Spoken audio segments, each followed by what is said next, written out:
My name is Hannah, and this is my no-buy year.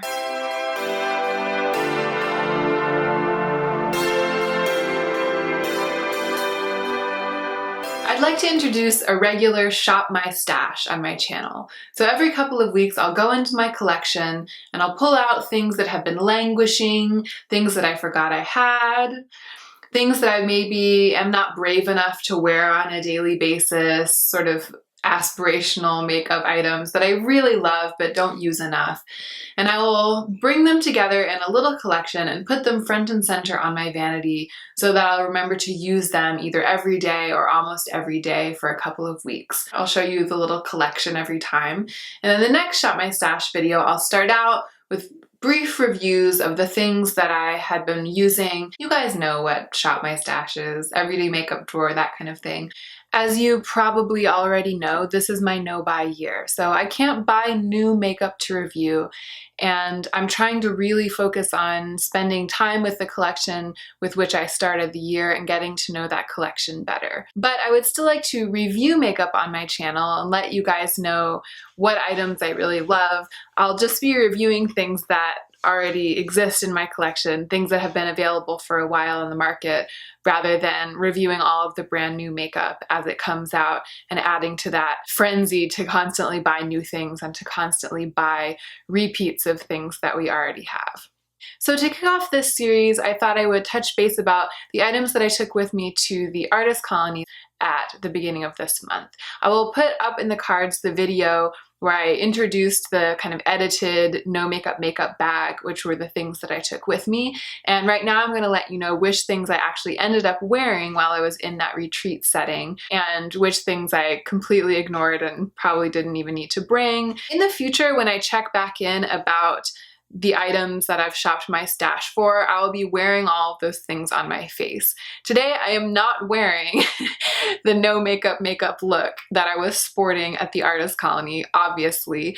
I'm going out dancing tango later tonight, so I have on more makeup than I usually wear on a day-to-day basis. On a day-to-day basis going to work, I tend to go for a very glowy skin, minimal eye. Sometimes I'll wear a light wash of eyeshadow, but I rarely go in for kind of a full or a smoky look if it's just a regular day, a regular work day.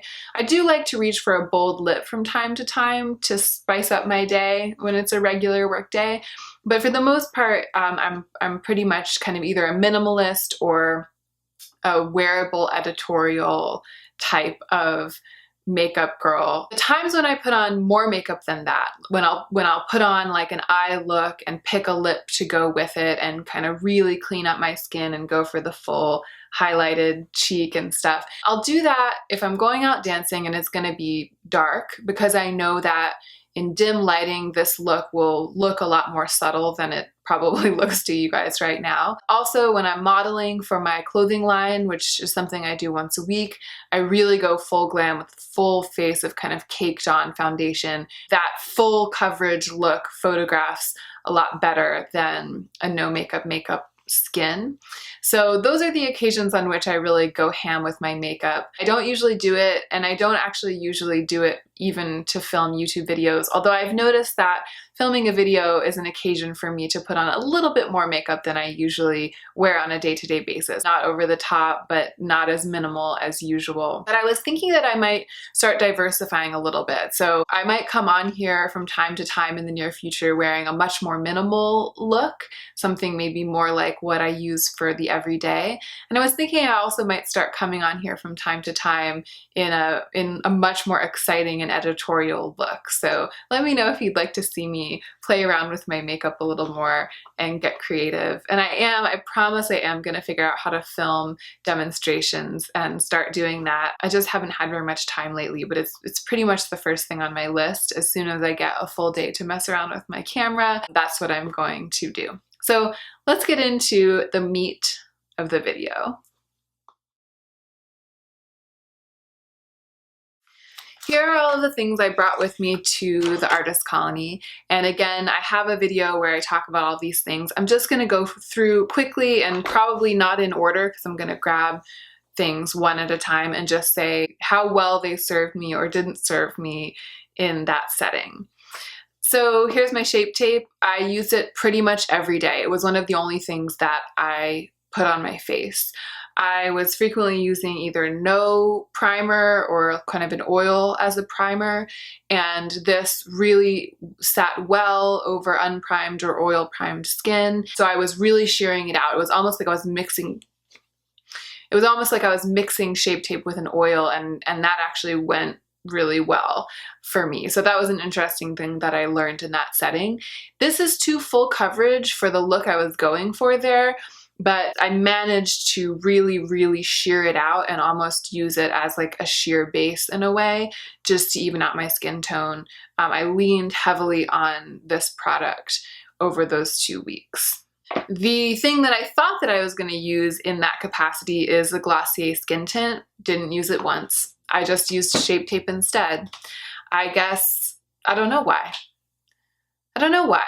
Shouldn't I be able to explain why? I don't know. I think it's because I was kind of just trying to take the redness away from the areas of the face that one would usually highlight. So kind of here, here, and here. And Shape Tape was perfect for that. Whereas a skin tint is more good for smoothing out the overall visage. I just didn't need to do that. I wanted like quick one and done, and I wanted Shape Tape. I don't know why. Okay, so I brought this powder. I said that I was going to bring this. It was almost done, and it's still almost done, although I did make a little bit of headway.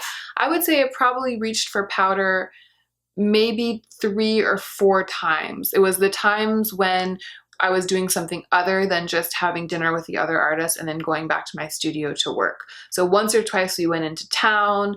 There was one night where I gave a reading of a little bit of my work. If I knew that I was going to be around other people for more than just the kind of hour and a half to 2 hours of dinner, I would pop a little bit of powder on. I kind of reached for it as like a security blanket if I wanted to feel like I had done a little bit more to keep my face in place, my very minimal face. I could definitely have left this at home.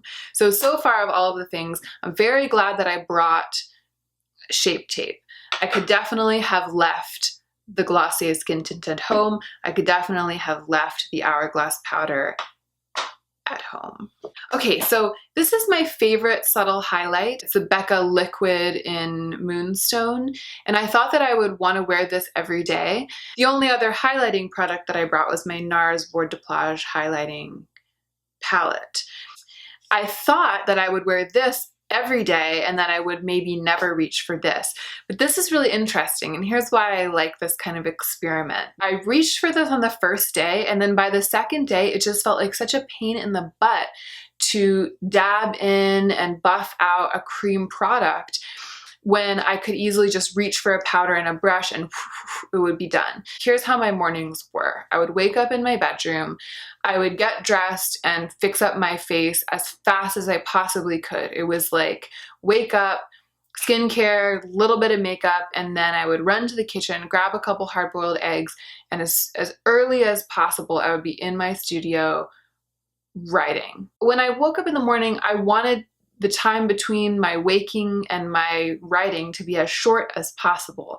So I was really trying to minimize the intensity or the focus required to clean my face up a little bit. And I learned, and this I did not know, that a cream product is less conducive to that speed for me. So I ended up using this almost every day, and after that first day I didn't reach for this again. So I could definitely have left this at home, and I'm very glad that I brought this. I didn't use the bronzers at all. I didn't put anything on my eyelids for the entire 2 weeks. Not at all. If I ever wanted to jazz myself up a bit, I used a lipstick. But I did use some of the other highlighters if I felt like adding a little color to my face. Most of all, I reached for that Rivage, that really pale, pretty much white. It's a really beautiful product. So far these are the 2 things that I was really glad that I brought, and everything else can eat it. I did use the Nars Soft Matte Creamy Concealer to spot conceal a little bit, just a little bit, It was mostly a Shape Tape situation, and then I would spot conceal with this pretty much every day. Very glad that I had that with me. So I had one blush with me in addition to those two bronzers, and I would say I used it to kind of warm up my skin, again, once or twice. It was like in situations where I wanted to do a little bit more, but on a daily basis, like when we went into town, I put this on. When I gave my reading, I put this on.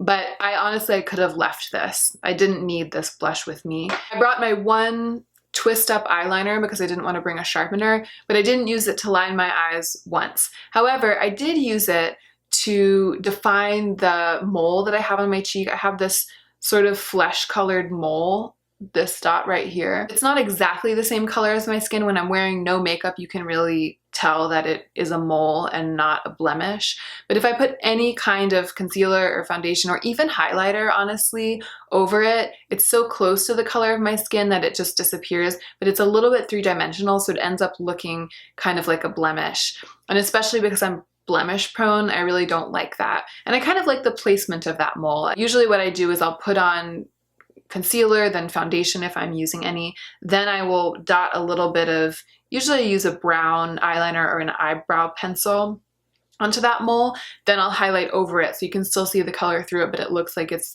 actually my skin, because it looks weird if you put a matte product on top of a highlighter, then you can really tell that it's fake. If you highlight over it, then it starts to kind of blend in.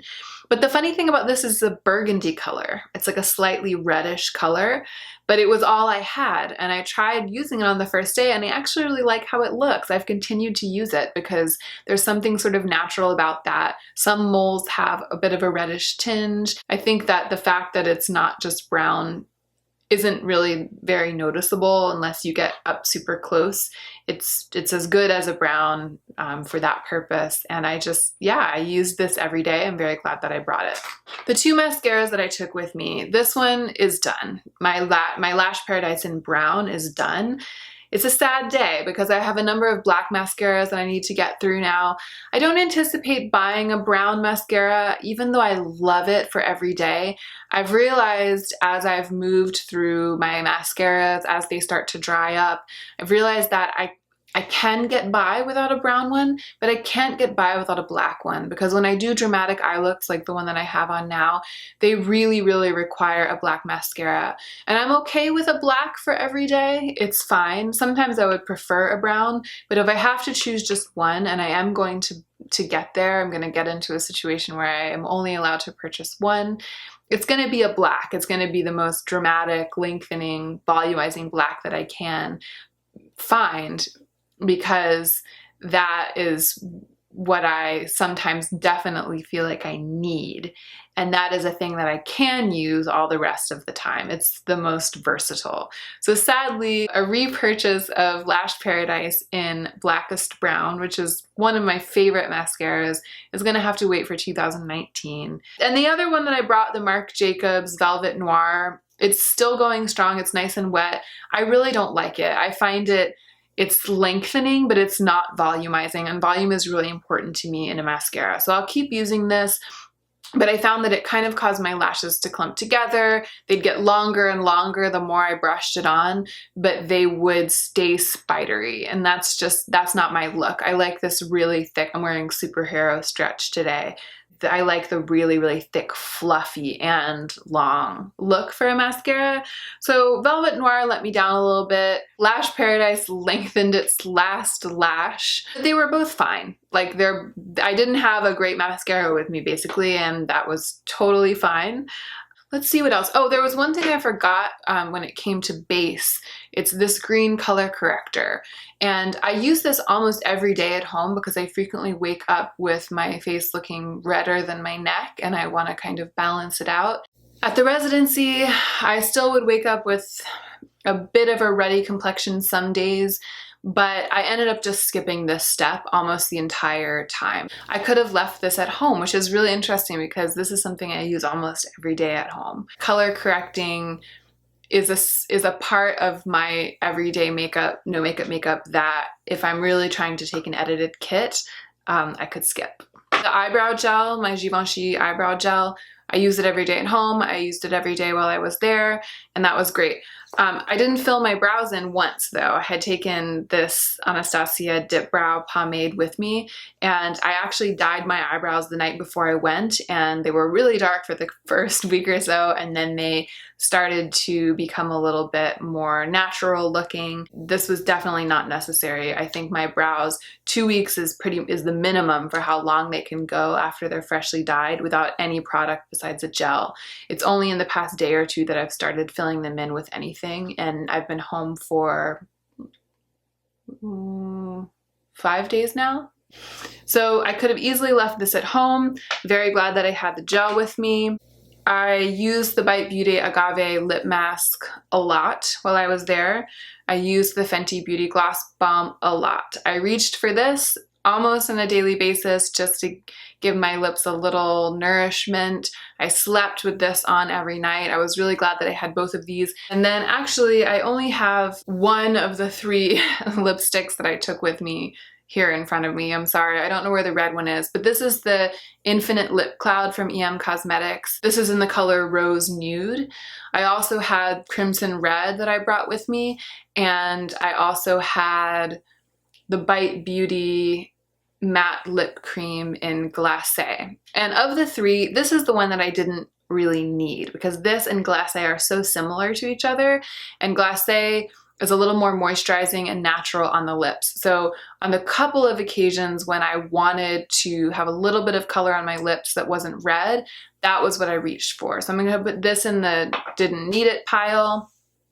I did use the red lipstick one time, and the time that I used it, I was really glad I had it. So I would have put that in the glad I brought it. And the same is true of the Bite Beauty. It was just nice to have a little something to add color to my lips once in a while if I felt like it. I definitely didn't need them, but I was glad that I had them. Of the 18 makeup products that I brought with me, 1, 2, 3, 4, 5, 6, 7, 8, 9, 10, 11, I'm glad that I brought. So these are the things I'm glad I brought with me, except for the 2 lip products aren't here. So the Bite Beauty Matte Cream Lip Crayon and the Crimson Infinite Lip Cloud. Basically a My Lips But Better lipstick and a red lipstick.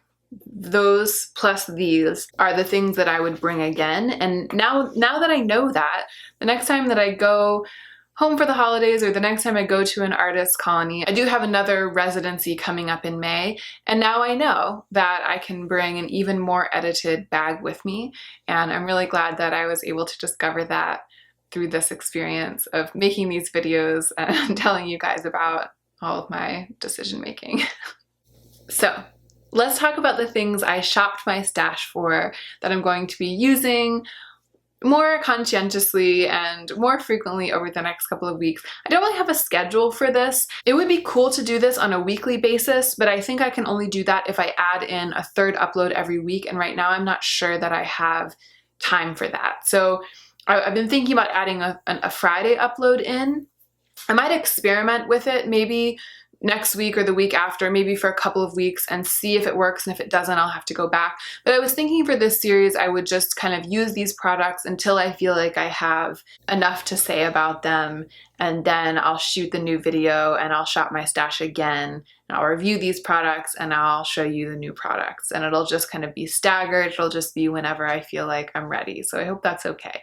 We'll see. It might be that, it might become a weekly series. It just depends on how much time I feel like I have. I haven't chosen something in every category. I'm not going through like base, you know, powder, etc.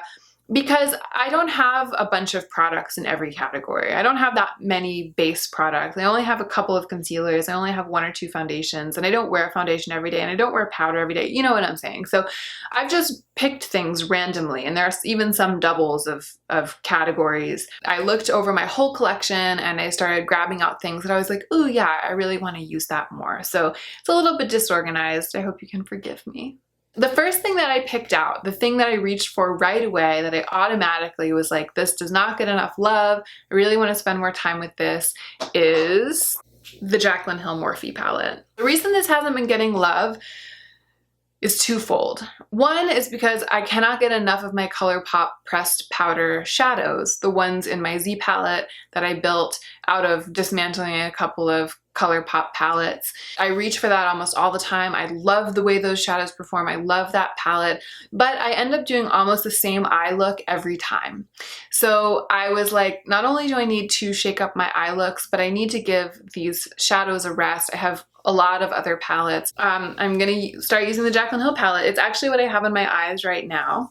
I have on let's see, this shadow, these two, this one, and then these three dark ones down here. So those are the ones that I use to build this look. In my recent Do I Want It video, I outlined some of the color theory issues that I have with this palette, but I also think in a way it's really versatile. Unlike the Natasha Denona palette, there are a bunch of bronzy shimmers and neutral shimmers, and I'm actually interested in seeing if I can get up the chops to work some of those cool tone colors in. That's something that I do rarely. So it will be an adventure trying to reach for the Jaclyn Hill palette on a more consistent basis, and I will let you know how it goes. A product in my collection that I really love but that I rarely reach for reasons that I'm still figuring out is this Colourpop duo. It's a bronzy blush, at least for me it's a bronzy blush, and a really beautiful kind of peachy champagne highlight. I absolutely love these, both of these. So you can see how it would be a bronzer, especially on me. Because I'm so pale, when I get sun, I get red. I don't really tan, I get red. So products that are kind of on the line between blush and bronzer work well for me. They look more natural on me than bronzers that are designed to mimic a tan, because if you mimic a tan on my face, I just look like bruised or dirty. So this kind of bronzy peachy blush, or it's not even peachy, it's almost like apricot-y. Actually, this is kind of funny. I reached for a lot of these products today because I had already decided to put them in here and they were on my mind. So I'm wearing this palette right now, so you can see how apricot-y the blush runs on me, and you can also see how incredibly blinding the highlight is. I was also wearing it in my highlight collection video. It's really, really blinding, and it does melt into the skin, but it doesn't look like you're lit from within. It looks like you are wearing highlighter. So that might be part of why I don't reach for it very often, because on a day-to-day basis, I'm usually looking for a little bit more of a no makeup glow. So it'll be interesting to work with this and get comfortable with it and just see what kind of looks I end up building around it on a daily basis to accommodate that super intense highlight. I also decided to throw in this adorable Givenchy blush that I bought one time and really, really loved, and then I don't end up reaching for it. I end up reaching for other colors. It's called the Le Prisme blush, and it's in the color 23 Aficionado Peach. So it is peachier, and the Colourpop one is more apricot. It runs a little more orange. This one's definitely peachier. It's a little more pink. Even though it's peachy, so it's on the warm side, it's got those yellow tones in it, it's definitely not a pink blush. It'll give me another option if I don't want to go for this really, really kind of orange blush look, which is a look that I love, but I wanted to have something else. I wanted to shop my stash for a slight alternative. And it's not like I won't be reaching for other products. If I do a look and it really needs like a plum blush, I'll reach for a plum blush. I'd like to give this guy a little bit more of a chance. And it's just sweet. It's beautiful. It's a beautiful luxury product that I have that I don't reach for very much. So I'm gonna reach for it now.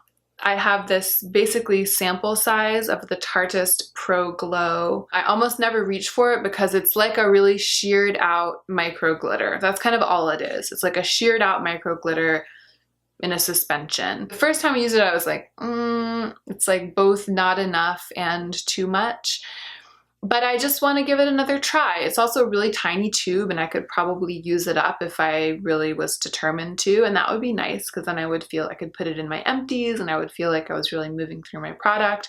So I might just start incorporating this every day or almost every day, kind of with my primer, like as a base, and see if I can get some glow out of it, even though it's not something I feel like I would purchase. I have 3 lip products. One is a Colourpop Lippy Sticks. It's in the shade Candy Paint, and it's basically just kind of a nice terracotta. I swatched it next to Glacé, the Bite Beauty matte lip cream that I'm completely obsessed with because it's pretty much exactly the color of my lips. This is the same color but in a deeper tone. So I feel like it's going to be my lips but better plus. And I would like to start experimenting with a bolder nude because that's not really my jam. I tend to go with like a really undetectable nude that I use to just make my lips a little bit more defined, or I go for color. I'm interested in this. It's a rich, lovely, deep terracotta. It's a nice creamy formula, and I'm gonna try to wear it with confidence and panache a couple of times and see how it goes. I also have, this is another color that I absolutely love, and I don't use, it's like I don't have the chops to reach for it, or I never find the occasion. It's a Bite Beauty lipstick, and it's in the shade Beetroot. It's absolutely gorgeous. I should be swatching these all for you. I'm gonna swatch the lippy sticks. Oh, it's so pretty. It's so pretty. So this is Candy Paint. You can see how it is the thing. You can see how it is that thing. So there's Beetroot underneath there. It's a very wintry color. I know that I can make it work, and every time I've worn it, I've loved it. I really like wearing this color. I just don't end up reaching for it, so I'm gonna start reaching for it now. And this is a Colourpop like lip. I don't even know what they marketed this as. It's basically a balm. It was in the Amber collection. It's basically a peachy amber colored lip balm, and I don't really have other glosses or balms with this really intense orange undertone, and because I am just reaching for this pretty intense orangey blush, and even this blush, though it's a more natural version of that color, is still peachy. I mean, it's in the name, Aficionado Peach. So I thought having a sheer orangey balm in the arsenal would help. It will kind of go with those things. The last thing that I'm shopping my stash for is something that's brand new to my collection because it was a birthday gift. So I think I told you guys already that my sister sent me 2 of the Infinite Lip Clouds from M Cosmetics for my birthday. And into the present, she also included one of the illustrative eyeliners. It's the felt tip illustrative eyeliner. And I'm gonna show you.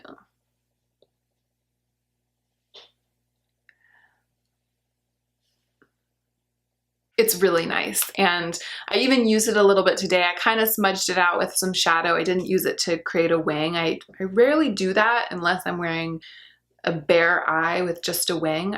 I really never put like a wing on top of shadow these days. I've done it before, but I haven't been doing it lately. I want to start using this, get a little use out of it, see if it's all that it's cracked up to be, and I'm excited because it's new. So that's not really within the rules of Shop My Stash, right? Isn't Shop My Stash supposed to be shopping for things you've had for a while? That's not this. I'm just throwing it in there because I would like to do a little review for it for you guys. I want you to know that I'm going to be using it and that you can look forward to a check-in about how it works.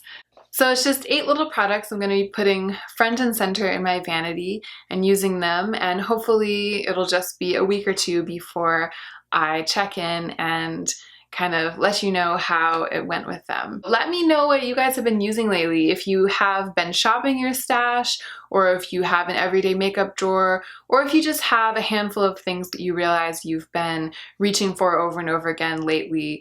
Old favorites or old things that were never favorites but have sort of re-entered the daily rotation. Let me know. Give me like 4 or 5 things. Let me know what your handful of staples is right now. Or if you want to go shop your stash right now, pull out 5 or 6 things and decide to spend the next couple of weeks using them the same way that I am. If you decide to do that, definitely let me know what the things are, especially if you're in the middle of a no-buy month. It can be a really good way to mix it up and feel like you have something new to use. It helps in sustaining a no-buy to shop your stash. Thank you so much for watching. Please subscribe. If you're not subscribed, please give me a thumbs up and click that notification bell. And please remember to take extra good care of yourself this week so that you can be the most effective version of yourself as you do your work in the world.